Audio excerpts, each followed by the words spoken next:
He is the host of the Colin Thompson Show on Not For Long Media, the Players Point on Sirius XM NFL Radio, and of course, a NFL free agent tight end, formerly of the Carolina Panthers.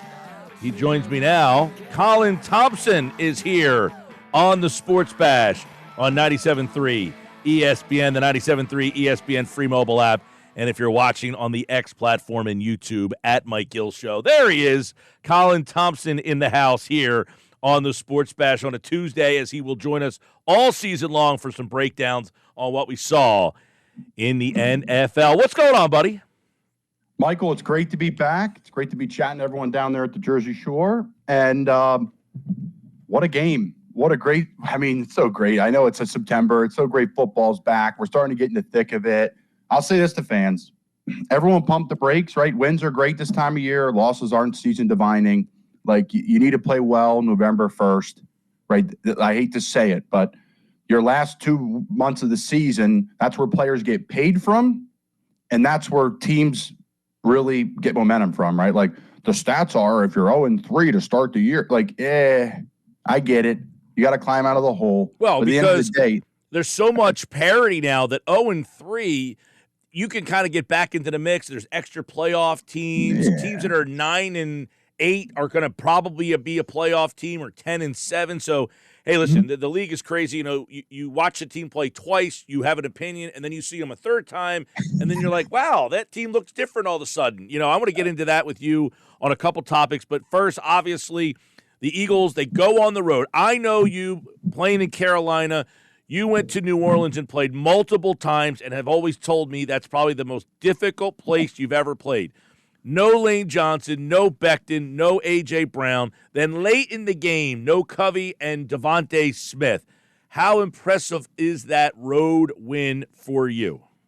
It's extremely impressive for how sloppy they played. I mean, there was a lot of situations to me where, they're jumping off sides early in the game. They false start twice. It looked like, if my notes are correct here, there was a cover zero look. They jumped off early in the game there. 2nd and 4, they jump off sides again. They got a wide receiver covering up the tight end on the line of scrimmage on 2nd and 1, moves them to 2nd and 6, right? Like Jalen Hurts, sloppy reads at times, throws down the middle. That's got to be driven in there, and the receiver needs to make that my ball or no one's ball.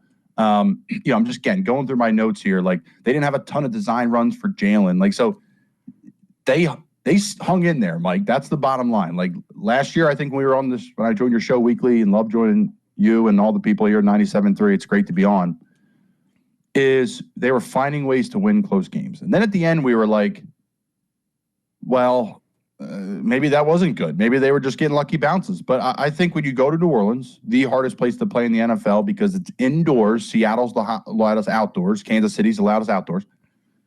Philly, right? They're allowed to. How sloppy the game was and how they find a way to pull it out, really impressive to me. Jalen Carter probably was the best player on the football field.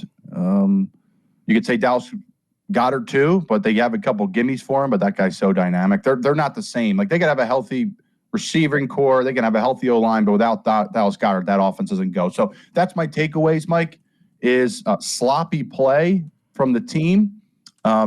Decision-making here and there. I always believe in that. But at the end of the day, sloppy play. I think Zach Baum, that guy, what a steal he was. He played for the Saints. I played against him a bunch, know his game. Him on the line of scrimmage, making plays, setting edges is great for them. They beat themselves a couple times too, Mike. Like, there's outside runs, and there's nobody setting the edge in, like, the third quarter. They're misaligned, and the running back Kamara doesn't get touched till 15 yards downfield, right? So when I watched the film yesterday, I just thought, in short, very sloppy, but they found a way to win. Colin Thompson, all right, obviously a lot of talk is they went for it on 4th down, tush push, then they try to catch them off guard on the tush push. They don't get it. Sirianni gets a lot of heat. Why are you going for it? 14 seconds. Take the points. They come out of the locker room. A 10-play drive, 4th down and 3. They go for it again from the 39. They get sacked. They have a chance for more points. And then, of course, they make a decision to kick a 60-yard field goal. Obviously, a lot of people scratching their head. What say you? Man, they're fortunate they're winning these football games, Mike. I have to say it, because you saw in the playoffs last year for Detroit, Dan Campbell's decision makings at times, not taking points and being aggressive. And I love Dan, and I think Nick's a good football coach too. But at the end of the day, the aggressiveness in this sport is awesome. It's fun. You're the man if it works. Obviously, you're not if it doesn't. But you have one of the best kickers, if not the best kicker in Philadelphia Eagles history.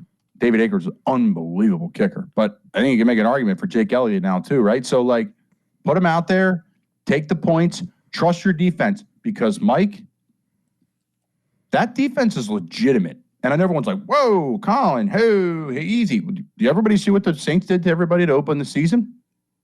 Like, that's not a mistake to score those points. That's not a fluke. That's not like what you're saying, Mike, where you're like, hey, I see a team 2 weeks and then all the Saints stink all of a sudden. No, the Saints are going to be a playoff football team. They are going to be. So at the end of the day, Mike, they played really well. They forced the ball down your throat there in New Orleans running the football. They stopped the run. The backers are flying everywhere. They have great defensive back play. Like, people are going to torch you in the pass game in the NFL now. It happens.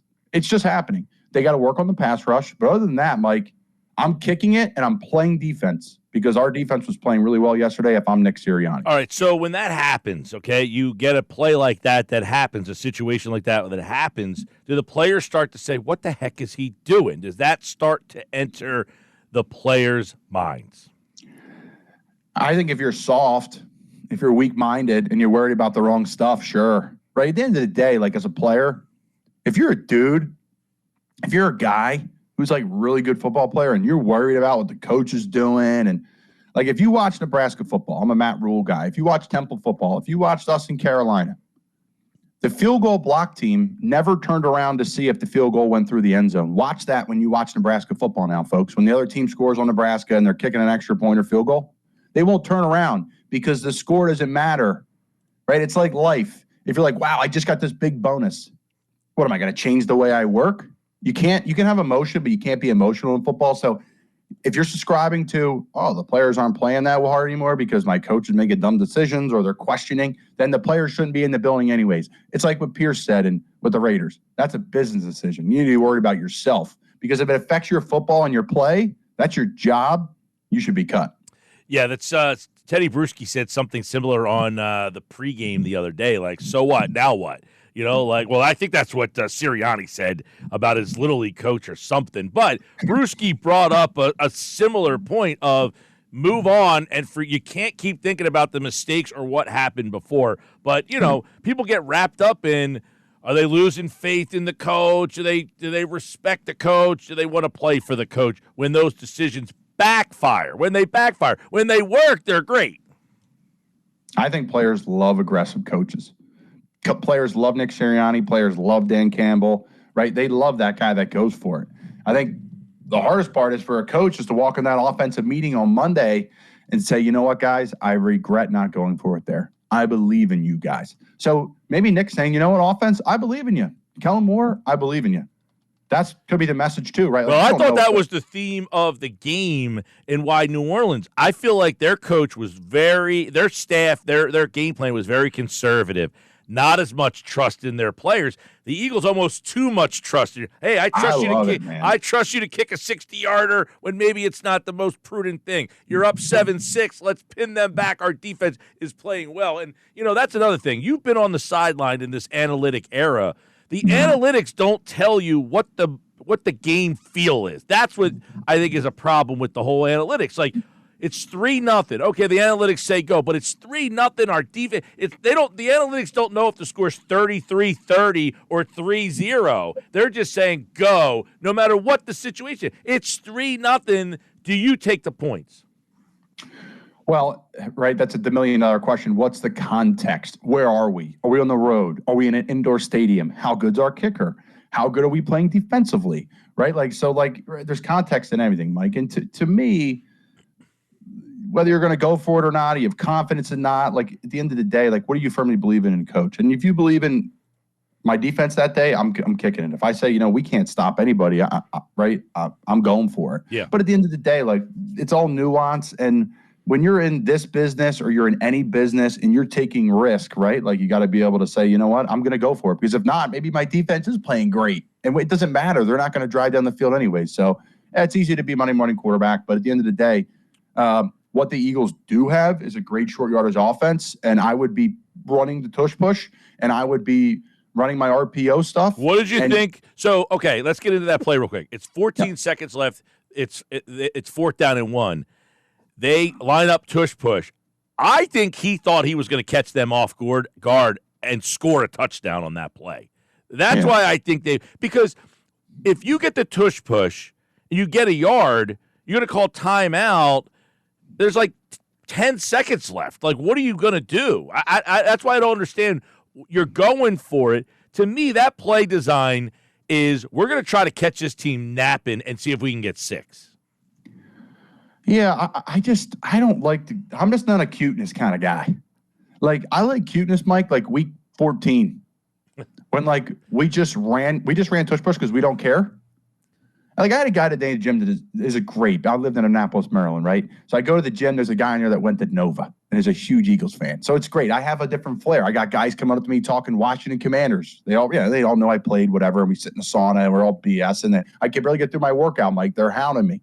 So at the end of the day, this Eagles guy's like, oh, Kelsey's gone. They can't run the tush push. I'm like, are you watching what I'm watching? Like, right. At the end of the day last year was Mailata and Lander Dickerson because they are huge. Guys, they're huge. Landon can't fit on that tractor, guys. Let me just tell you that right now. Go look at him. At the end of the day, like, they're the biggest players in their position in the NFL. Yeah. Like, so, listen, it's a great play. Jalen Hurts is super strong. They get the backs in there and push them. I would do it till the cows come home until you stop it. No one stops it, right? It's like an 85% clip. People would die for that percentage in short yardage. I am running it till week 14. Then I am running that play. That's my philosophy, though. Real quick, if you watched 3 games so far, you paid Bryce Huff $51 million. Are you starting to get concerned that maybe that's not working?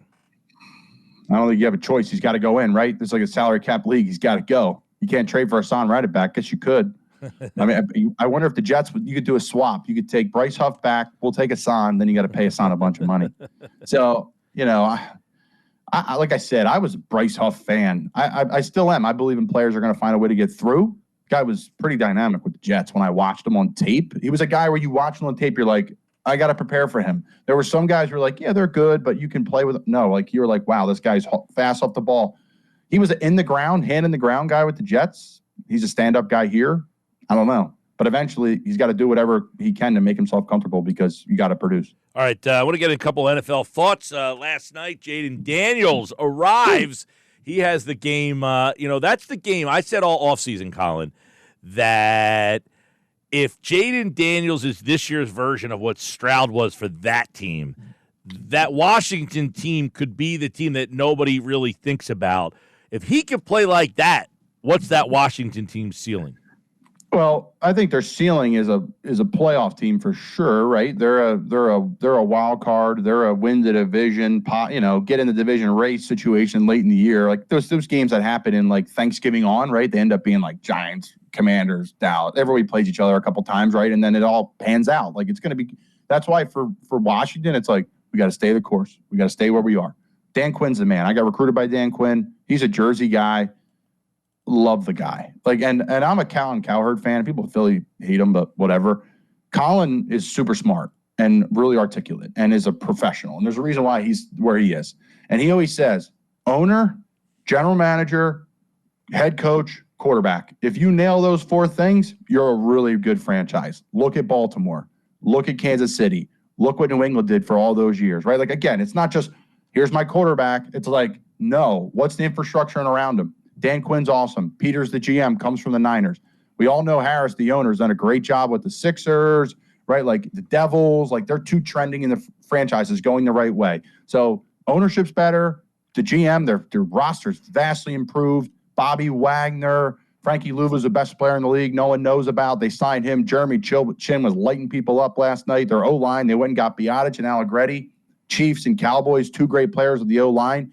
And I like their tight end room, too. Like, Zach's continuing to do it. He doesn't move like he used to. He's kind of like an older Jason Witten. Still producing, still getting open.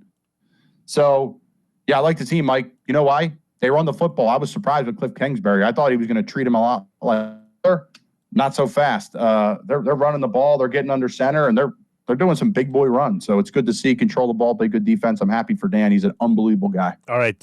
One of your former teams made a quarterback switch. They went to Andy Dalton, and to which I have said all year long, these teams rush these quarterbacks to where it's almost not fair to the poor kids.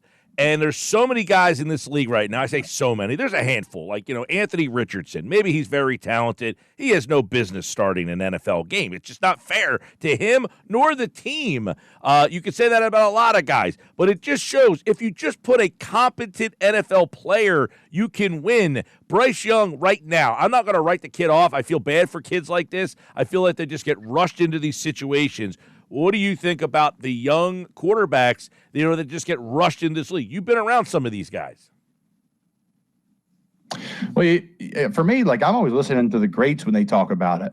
You're hearing Tom Brady say, we should not be starting these guys. They should not be starting, period. I think there's certain situations, right? Like the receiver room in Houston, the OC in Houston, the head coach in Houston coming around C.J. Stroud. Laramie Tunsil is an unbelievable left tackle. Titus Howard's a really good right tackle. That's not a bad situation to go into last year with Pierce and those guys in Houston. So, okay, fine. But in Carolina, and I was a part of that, man, we were rock bottom. They traded away DJ Moore. They traded away Christian McCaffrey. They traded away Brian Burns. They let Robbie Anderson walk. They let Curtis Samuel walk. They let a lot of really good players go. So it is hard in this league to do it by yourself if you're a quarterback. There's 5 guys on the planet that could go in any offense and win. It's Lamar Jackson, Josh Allen, Patrick Mahomes, right? There's a couple guys, not many. I think Herbert's one of them, but that's about it. Everyone else needs the talent around them. And what's the degrees of talent, right? That varies. So I feel bad for the kid. That organization, man, it's not been pretty. I'm a proud Carolina Panther player, played there 3 years. I love my time there. But it's a shame. It's a shame what's happened to that organization because things were going in the right direction. And I've said it before. I don't think Matt Rule should have been fired. We didn't produce. Players didn't play well. But you see what he's done in Nebraska. You saw what he done at Temple. See where they are now, Temple. And the Baylor Bears, Baylor's, they made him pretty relevant. So I'm a firm believer in Matt. I saw it every day. And he's a Cape May guy too, so that's always helps. All right. Well, of the results this weekend, I'll throw a couple your way, and you can just pick the one that stands out. I mean, you have, Minnesota, one of your former teams, 34-7. Tampa Bay, they lose 26-7 at home against Bo Nix, a rookie quarterback there. Carolina wins. The Baltimore-Dallas game, kind of weird there. San Francisco lost. Of some of those games, the results, which one did kind of shocked you the most? It's a great question, Mike. I mean, the Carolina one obviously would definitely be the biggest shocker. The one I'm intrigued by the most after I went back and really watched the tape was the Ravens. They did not throw the football. Very little. I mean, I watched every play of that game and watched it over again. Me too. Yep. And they just lined up. They look like a college team. They are going to run read option. They're going to run counter tray. They're going to run all these different plays. They're going to flip it out to Nelson Aguilar. He made a guy miss and ran for 60 down the sideline. But they don't have dynamic receiver plays. Zay Flowers is really good, but he's not like a number 1 A.J. Brown type guy or Nico Collins or whomever. So they are going to run the ball. They are not going to care what anybody says, and that is their new identity. That's a team to be afraid of because I think, Mike, personally, the trend I'm going to talk about on my series show tonight is this. Run the ball, stop the run. You'll be fine. Because all these teams in New Orleans, everybody running the wide zone, outside zone stuff, if you can't get the run going, the play action pass does not work. And that's what happened in New Orleans. They could not get comfortable. And that's why, to me, the defense stole the show. And if I'm Vic Fangio, he's been probably lighting them up. Trust me. That guy's a light them up kind of guy. He's old school. They've been lit up. And I guarantee you that they're going to end up carrying the torch for that football team, even though that offense has a bunch of money on it, super talented, Kellen Moore, head coach, the whole nine. So I would say the Ravens, man, I was super impressed by how they move people around. That doesn't just happen in the NFL. All right, Colin Thompson, you can check out the Colin Thompson Show, Not For Long Media, Sirius XM. What time's that show tonight? That is 7-8, Mike. 7-8, the Players Point. You can check that out on SiriusXM NFL Radio and Tuesdays here on the Sports Bash. All right, man. Thanks. You're the best, Mike. Thanks, pal. Colin Thompson, NFL free agent tight end, formerly of the Carolina Panthers.